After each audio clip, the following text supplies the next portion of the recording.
Hello guys, so today I'll show how to fix rapid frames while streaming in OBS. So first, don't forget to subscribe to our channel. Secondly, open OBS Studio and just head over to settings and head over to advanced.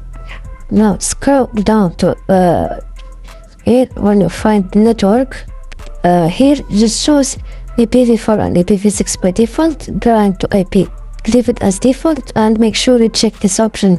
Dynamically change bitrate to manage congestion. So this dynamically improve frames and change the bitrate.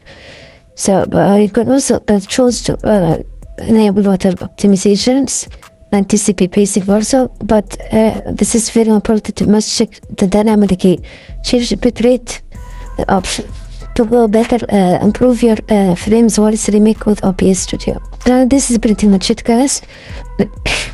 If you found this guide helpful, don't forget to like, subscribe, and leave a comment.